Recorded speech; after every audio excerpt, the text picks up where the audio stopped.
Ganatiranachari Ganatiranachari Jayo Radha Madhava Kunda Bihari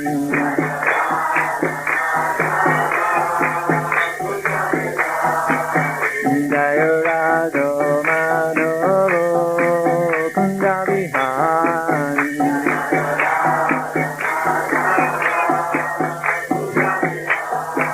Jayo Radha Madhava Kunda Bihari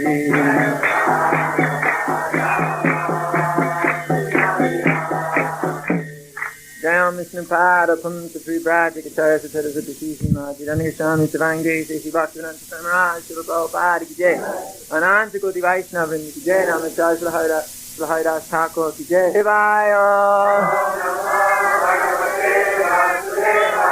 Om Namo Bhagavate Vasudevaya Srimad Bhagavatam, Canto 3, Chapter 20, Text 4. Kim Anvapritchan Maiteyam Virajas Tirtha Sevaya Upagamya Kushavata Asinam Tattva Vittamam Kim Anvapritchan Maiteyam Kimanvapritchan Maiteyam Virajaskirta Sevaya Virajaskirta Sevaya Upagamya Kushavata Upagamya Kushavata Asinam Tattva Vittamam Asinam Tattva Vittamam Kimanvapritchan Maiteyam Virajaskirta Sevaya Upagamya Kushavata Asinam Tattva Vittamam Hardvar or Hardvar Asinam, who was abiding, Tattva Vittama, the foremost knower of the science of spiritual life. Translation. Vidura was purified of all passion. Vidura was purified of all passion by wandering in sacred places, and at last he reached Hardwar, which used to be known as Haridwar, and where he met the great sage who knew the science of spiritual life, and he inquired from him. Shaunaka Rishi therefore asked, what more did Vidura inquire from Maitreya? Purport. Here the words Virajas Tirtha Sevaya refer to Vidura, who was completely cleansed of all contamination by traveling to places of pilgrimage. In India, there are hundreds of sacred places of pilgrimage, of which Prayag, Hardwar, Vrindavan, and Rameshwaram are considered principal.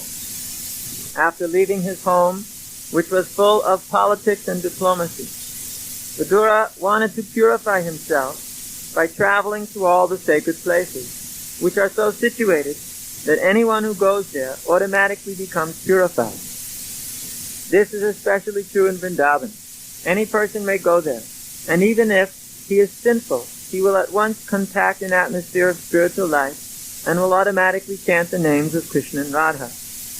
That we have actually seen and experienced. It is recommended in the Shastras that after retiring from active life and accepting the Vanaprastha retired order, one should travel everywhere to places of pilgrimage in order to purify himself. Vidura completely discharged this duty, and at last he reached Kushavarta, or Hardwar, where the sage Maitreya was sitting. Another significant point is that one must go to sacred places, not only to take a bath there, but to search out great sages like Maitreya and take instructions from them. If one does not do so, his traveling to places of pilgrimage is simply a waste of time. Narottam Das Thakur, a great acharya of the Vaishnava sect, has for the present forbidden us to go to such places of pilgrimage, because in this age, the times having so changed, a sincere person may have a different impression on seeing the behavior of the present residents of the pilgrimage site. He has recommended that instead of taking the trouble to travel to such places, one should concentrate his mind on Govinda, and that will help him. Of course, to concentrate one's mind on Govinda in any place is a path meant for those who are the most spiritually advanced. It is not for ordinary persons. Ordinary persons may still derive benefit from traveling to holy places like Prayag, Mathura, Vrindavan, and Hardwar. It is recommended in this verse that one find a person who knows the science of God, or a tattvavit. Tattvavit means one who knows the absolute truth. There are many pseudo-transcendentalists, even at places of pilgrimage. Such men are always present, and one has to be intelligent enough to find the actual person to be consulted. Then one's attempt to progress by traveling to different holy places will be successful. One has to be freed from all contamination, and at the same time he has to find a person who knows the science of Krishna. Krishna helps a sincere person, as stated in Chaitanya Charitamrita. Guru Krishna Prasade. By the mercy of the spiritual master in Krishna, one attains the path of salvation, devotional service. If one sincerely searches for spiritual salvation, then Krishna, being situated in everyone's heart, gives him the intelligence to find a suitable spiritual master. By the grace of a spiritual master like Maitreya, one gets the proper instruction and advances in his spiritual life. Kim anvapichan Maitreyam virajastyirtha sevaya upagamya kushavarta asinam tattvavitama. Vidura was purified of all passion by wandering in sacred places, and at last he reached Hardwar, where he met the great sage who knew the science of spiritual life, and he inquired from him. Shonaka Rishi therefore asked, what more did Vidura inquire from Maitreya? So the purpose of visiting the holy places is varied, but the overriding principle is that by going to these holy places, and by especially performing the walking yajna, parikram. Parikram means you go by feet.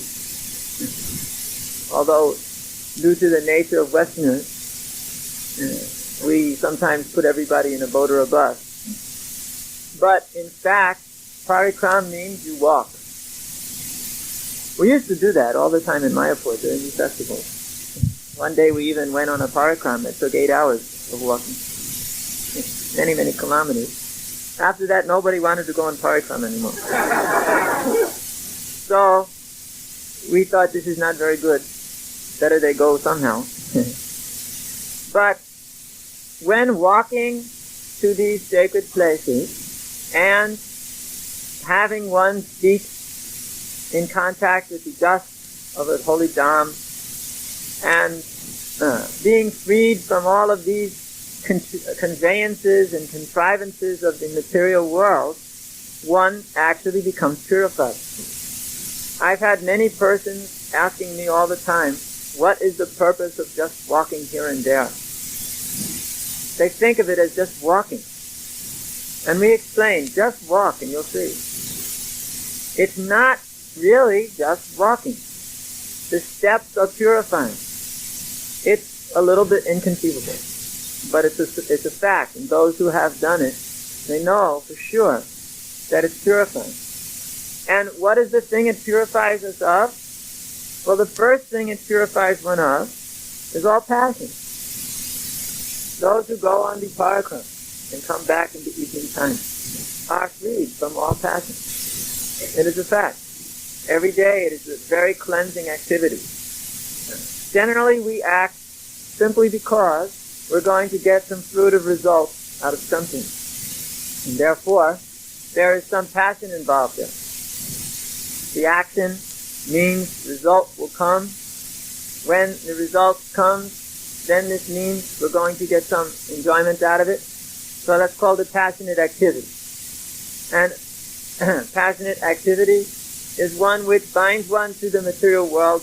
There's still no doubt about that. So, by engaging in the pilgrimage activity, one reduces the passionate mode of nature. But unfortunately, sometimes during the festivals where one should be reducing the passion and going on the parikrama, one makes a krama to the nearest sweet shop, and there his whole purpose is to stuff the mouth with wonderful eatables, and thus the whole point of pilgrimage. There is no more pilgrimage. It's stated that if one goes to the holy place just to take a bath, then his brain is like a cow or an ass. Can you imagine if you go to the holy place just to eat ice cream? What kind of condition of brain one must have? Therefore we find that one must be a little bit intelligent. He must have some intelligence there. He must have some understanding there. Because otherwise, his understanding of a holy place will be warped by material consciousness. Just like in Vrindavan. Vrindavan still has thousands and thousands and thousands of people. The vast majority of everybody in Vrindavan are visible devotees. The rest, including even the Muslims who are there, are also very highly elevated souls.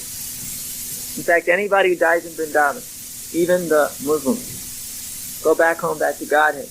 Perhaps they have to take one birth of purification as some lower, put that down, come on, you know the meaning.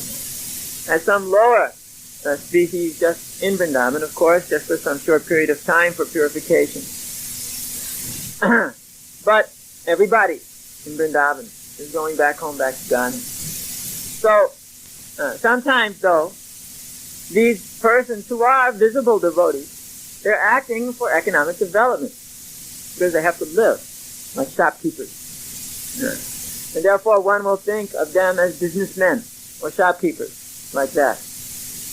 But we have personal experiences. Sometimes there being some agitation between devotees who are a little immature, neophytes, come from the West, don't know anything, and shopkeepers. But if one who knows a little bit goes there and we have a little discussion on the fact of preaching and the fact that unqualified molesters from the West come to Vrindavan and don't understand anything about just some basic principles, etc., then all of these problems can be worked out, and at the end, everything is Hare Krishna and all right, forget about it.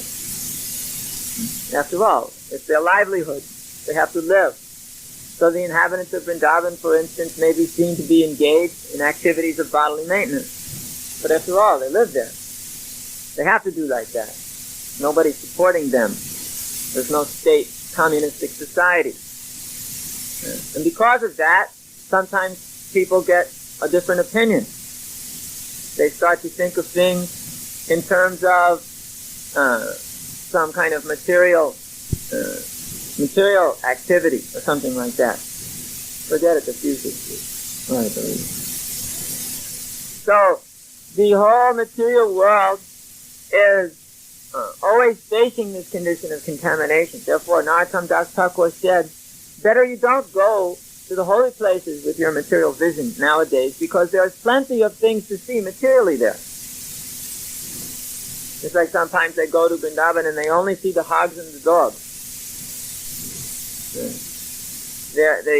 Their mind being fixed on such things, although there are so many nice things to see, they see hogs and dogs walking on the streets.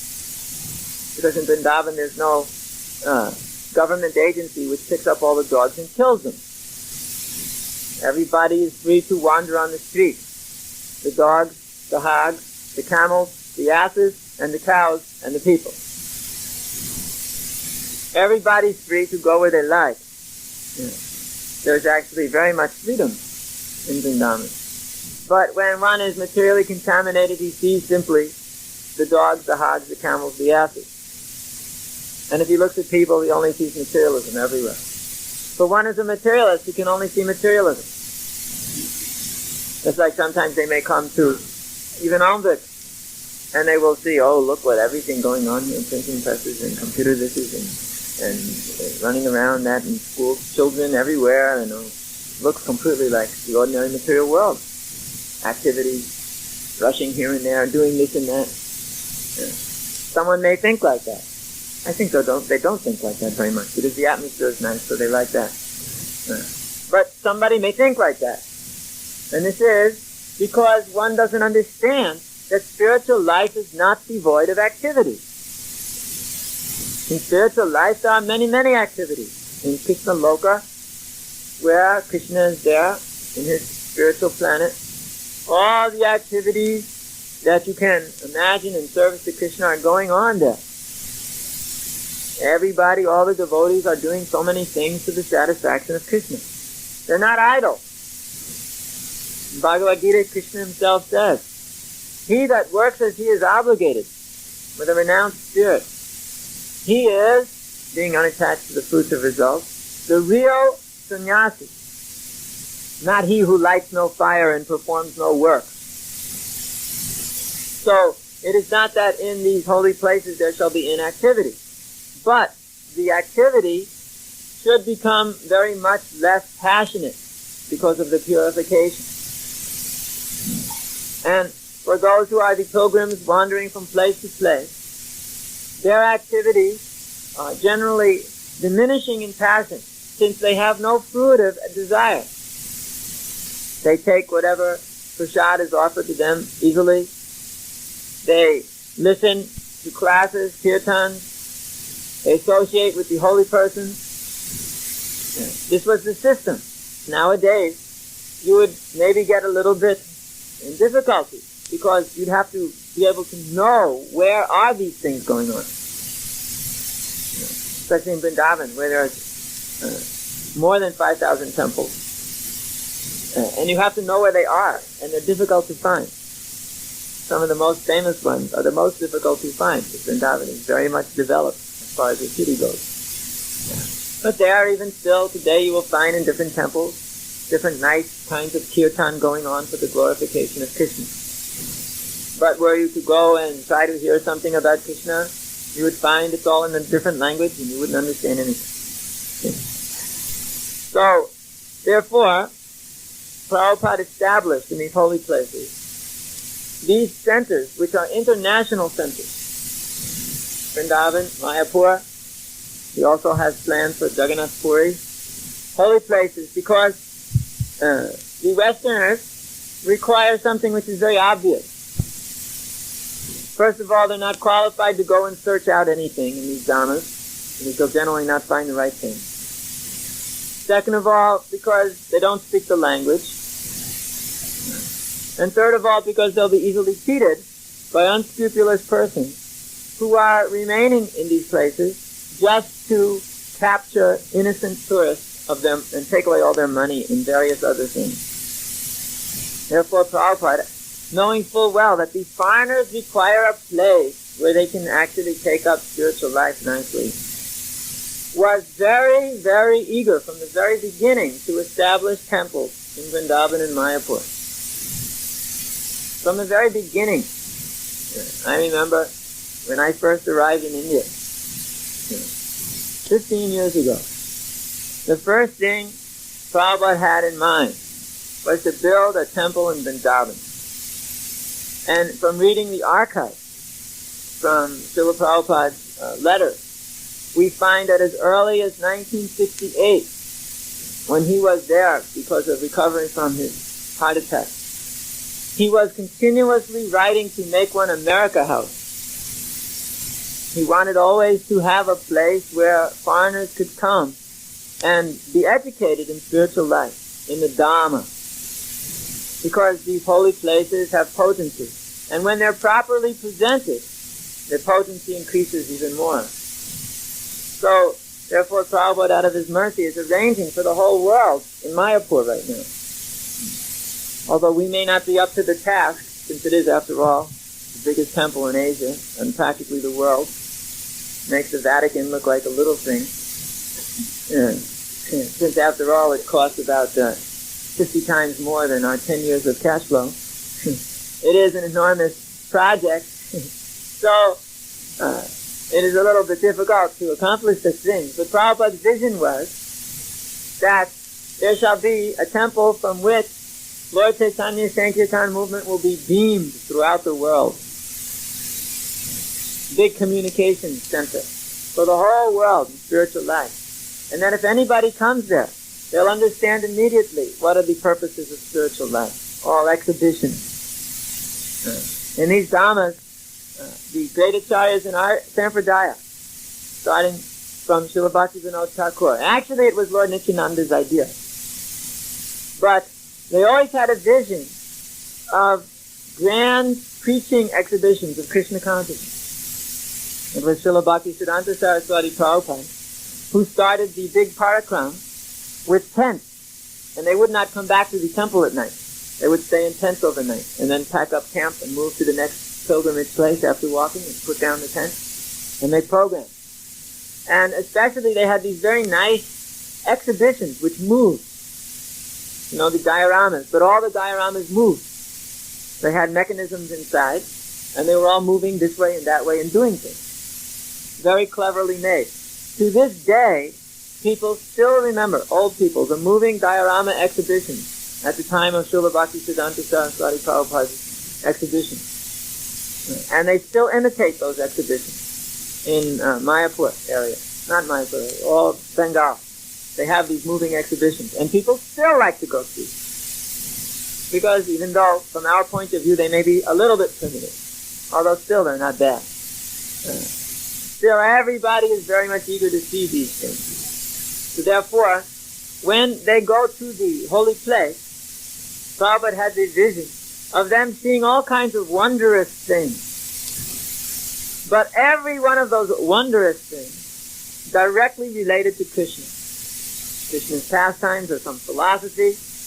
He even wanted to have the whole universe exposed above the heads of the deity, to show how Krishna is the center of the universe, to show also the Vedic conception of the universe. So, grand plans are there because people just can't go to the Dham and sit down under a tree. After all, in Mayapur, you don't even find trees. It is just a big farm area. It's all agrarian. It's just purely peaceful from the farming point of view. As far as we are concerned, we lament sometimes that we have to build a city and temple. Because we're very much attached to that peace in the farmland. But the duty is there, so one must do. But where will they go? If somebody wants to come to Mayapur, where will he stay? What will he do? It's just farmland everywhere. And there's a couple of temples on the road. Therefore, program is required for engaging people. That same principle is there in each and every center or Vedic community in Krishna consciousness. The program must be there to engage people who come visually, or audio, in the audio sense, orally, getting them also to speak, and other forms of engagement for people, where they become engaged in the same kinds of spiritual activities, which are very valuable, but through their sensual perception. Therefore, it's all very nice always to make a nice temple for Krishna, put exhibitions of various very nice forms, and in this way teach the philosophy of Krishna consciousness. Because most people are not intelligent enough to simply sit down and listen to a lecture. They become a little bit disturbed in mind, especially if they hear something which is not exactly what they want to hear. Only the devotees like to sit down and hear lectures. I remember once we did a program here in Stockholm, in the north of Stockholm, and I was giving a lecture, and as usual it went on for about an hour and a half. So one man jumped up in the front row and he said, "Don't you know that nobody can listen to anything for more than a half hour? This person, that person," he named all kinds of so-called great persons. "They never gave a lecture for more than a half an hour. The whole audience is rejecting your lecture because the mind just rejects anything after half an hour." Well, I didn't think the same way because they were all listening, I thought. Except maybe him, who was agitated. So I made a vote in the audience. I said, who's actually very much tired of hearing. So 4 people raised their hands. Later on, they turned out to be the 4 demons in the audience. And I said, well, who's not disturbed? Then something like 100 people raised their hands. I said, how many people out there listen to Radio Krishna regularly? And about 98 people raised their hands. So we could understand that when you talk in a society of devotees, that devotees, they like to hear. They will just go on hearing lecture about Krishna consciousness. They don't really care how long you go on. I mean, after all, at one point, the legs get tired sitting in the position. And the stomach starts thinking of eating prasadam and all that. But you can go on for quite some hours. And devotees, if there's something to listen to about Krishna, they're not very disturbed at all. In fact, they like it very much. Purifying. Whereas normal materialists, they've got their limits. Maybe an hour max, and they can't go on very much longer than that. Although I have seen in some countries of the world, like for instance in Argentina, anything less than 2 hours is a disappointment. The average class is 2 hours long in Argentina, especially Sunday feast. They must go on that long, minimum. Otherwise, nobody's very happy. They thought they were cheated when they came. But in some places, 1 hour, that's enough. Okay, time to go. So therefore, for such persons, they need to be engaged in other ways. We are establishing the Vedic community because that engages people so that they can see the natural form of living. Unfortunately, most city people are not interested in that. Therefore, they also require other things which engage their mind, engage their intelligence. And that too will come in due course of time by Krishna's grace. So, the point is to not use a holy place to take a bath or to simply make business. Sometimes people go to holy places to sell things. But that is not the purpose of the holy place. We find that whenever the devotees come from the west, merchants come from all over the cities, from nearby cities. They just want to sell things, devotees. That's not why you go to the holy place, to sell things. But the reason to go to the holy places are to associate with the saintly persons there and perform austerity, transcendental activity, so that one may become purified. So that is the main point. And what happens? You get freed from material contamination.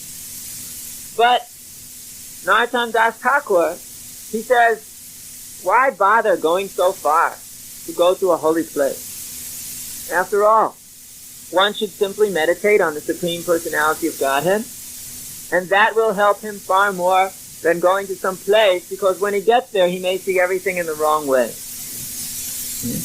We have seen persons come to Vrindavan and immediately just turn around and go back, because they saw everything in the wrong way. This was in the old days, before there was a temple. We used to not have a temple. You can conceive of that time. We used to simply be living here or there or anywhere. So it was a little bit austere. To live here, there, or anywhere is not very easy. And it's not like you could go somewhere and there you were situated. Even if where you were living here, there, or anywhere, there was really no place you could call your own. No. You couldn't even call your suitcase your own. Because first of all, who had suitcases? And second of all, the monkeys used to steal everything and trade it for bananas in Loy Bazaar. So things were difficult. So some persons, they didn't understand that these austerities were part and parcel of the pioneer process. Pioneering some projects is difficult. But nowadays there's no problem due to Prabhupada's mercy. We have our temple and everything. Okay. So the idea is to become freed from passion. Narottam Das Thakur recommends that one may, wherever he is, engage in Krishna's service, chant Krishna's holy name, meditate on Govinda, and become freed from passion in that way. And actually it is a fact. Wherever the deity of the Lord is installed, that place becomes the abode of the Lord. And therefore, it is purifying to live there, to work there, to act there. That is why in every major installation of Krishna consciousness, we want to have a nice temple worship. We want to install the deities We want to have nice temple worship. Now one may say, install. What does this mean? Install means you place them on the altar. And you can do it with much procedure and mantras and sacrifices, or you can do it by chanting the holy name of the Lord. Both are installations. It is not that because the deity has not been installed with mantra and tantra and yantra that he's not installed, and then we can become offensive and it's all right. If you install the deity with the Hare Krishna Maha Mantra, it is just as good, or in fact, perhaps better. It is simply a question of the standard one is maintaining. The more higher the standard is, the more love and devotion one offers to the deity, the more the deity will reciprocate with that love and devotion. So, one should not make the mistake of misunderstanding. When Krishna is there, Krishna is there. If you call him by kirtan, especially Chaitanya Mahaprabhu, he is called by kirtan. When you chant Hare Krishna Kirtan, Lord Chaitanya Mahaprabhu, Lord Nityananda Prabhu, and their associates, they appear. They come to that place where ecstatic kirtan is performed. So, one should be very careful in dealing with Lord Chaitanya and Lord Nityananda, not taking it lightly. So, we also will, when installing the deity in the permanent place, then another form of installation ceremony takes place. That installation of the deity in the permanent place is another kind of installation, where the deity will never be moved again. So therefore, one must have a permanent place before the situation of the installation is to be accepted. Permanent place must be there. Then the deity may be called, please come and stay there. Therefore, one does not make installation in a temporary place. He does it only in the permanent place. But that does not mean deity is not there. Deity is there, called by the kirtan. But the permanent place is not yet available. So therefore, one should get the permanent place available. By always engaging very quickly in one service so that there's extra time in order to get the permanent place available. Because I would imagine in certain festivals there may be some hundreds of people who might not fit in this room.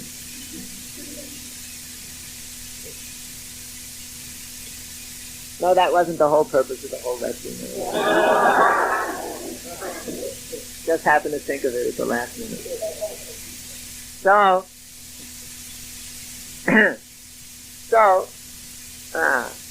Now, as we see here, when Vidura reached Hardwar, Haridwar, the door of Hari, in the Himalayan mountains, there are certain passes by which one may enter into the more hidden parts in the Himalayan mountains. There is Bhadravika. There still are the sages who are simply waiting for the end of the Kali Yuga, when they will reestablish the Vedas again.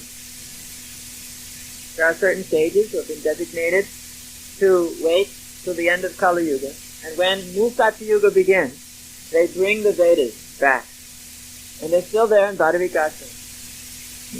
And although it's deep within the Himalayan mountains, you can't go there. Not by feet, not by helicopter, not by any means. Because it's only attained through austerity. There are methods to do it. Still, there are methods, but nobody's going to do them. Severe austerities and penances and realizations have to be attained at each and every spot. And at one point, the demigoddess who's in charge of that particular place brings you there. Transcendentally situated within all that ice and snow. And it is beautiful, like the beautiful spring. Very nice place. Unfortunately, you cannot go there by ordinary means. Actually, fortunately, who wants all these people? It's just for these sages. Vyasadeva is staying there. Great saintly persons are staying there. So, Haridwar is the way you may go up to that place. First of all, there's also the place of the Narayan Rishi. where they are situated in meditative process. One must pass by them. Gate, away to other realms, spiritual advancement. Everybody used to pass by those gates. Still today they do. Although the roads up there are really terrible. They're maybe very, very small, and just enough space for 2 cars to pass by with a piece of tissue paper between. And on one side is a wall of mountain, then comes a road, then comes a cliff which goes down perhaps 2 kilometers. And for some reason or other, the bus drivers love to drive unlimitedly fast. And they don't mind if they take up your lane too. Therefore, it's very dangerous. You may meet a bus coming straight at you. Therefore, you'll find quite often people depart from their body on the way there. But when they go in a very nice way. We're not advertising the Sutra method, but there was one when our devotees were trying to get us to Hardwar, biting their fingernails the whole way. They saw that one bus was just about in the process of flying off the road. And all the pilgrims inside, because they were heading down to the river below, they were all chanting together, Gangamai ki jai!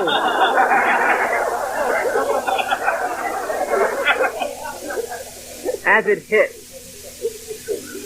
So, there are many dangers associated with trying to get to the holy places in modern India. And we would recommend, for your own bodily safety, that one remains in the local Krishna conscious temple and chant Hare Krishna, Krishna Krishna, Hare Hare, Hare Rama, Rama Rama, Hare Hare. And he therefore makes a very logical and simple solution to the very complicated problems of life, wherever he may be. And he is engaged always in hearing, chanting, remembering, taking prasadam, reading Krishna conscious books, serving the spiritual master very nicely. Don't think you have to go somewhere to surrender to Krishna. Krishna can be surrendered to right here, right now, wherever you are. The surrender is within the heart. It does not mean one has to go somewhere else to surrender. That is what the point of Narottam Das Thakur is. You don't have to go anywhere to surrender to Krishna. You can surrender to Krishna right now, wherever you may be, by serving him, by chanting his name, by taking prasadam offered to him. Why do you have to go somewhere to do that? In fact, sometimes people, they just want to go because they can't surrender to Krishna. And they don't even think they should, really. Therefore, they become a tourist, traveling here, traveling there, and not surrendering anywhere. Formerly, we used to have a class of professional tourists who would chant Hare Krishna, but go here, go there, go everywhere.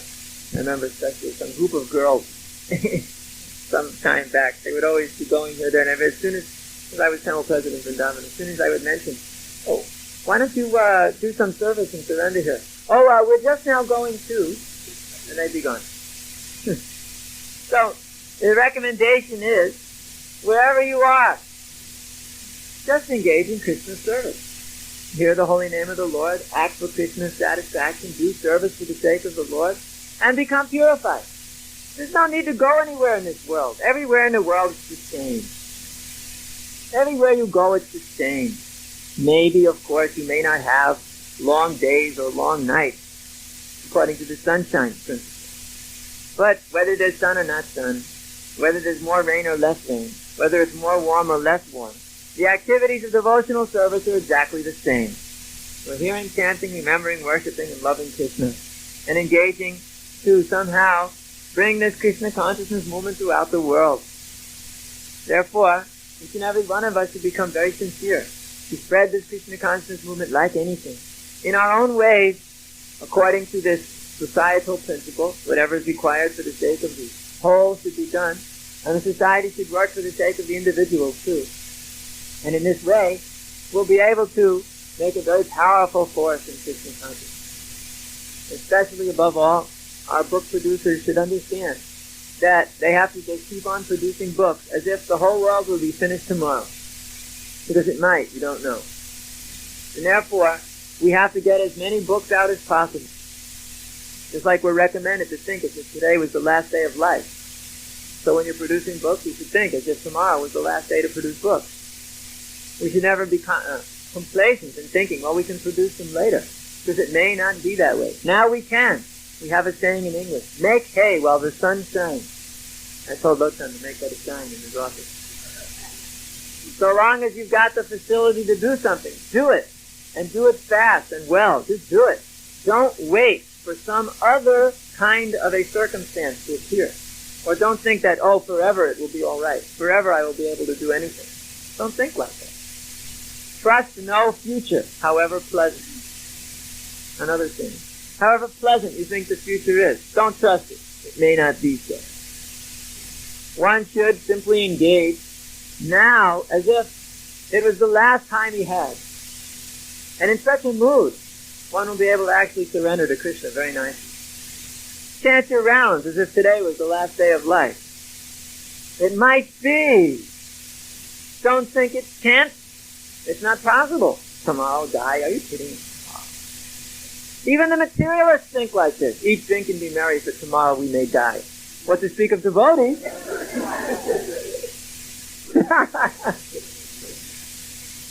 So eat prasadam. Chant Hare Krishna and produce books, for tomorrow we may die. So let us work hard like this and don't become careless. Take it seriously. And then everything will be fine.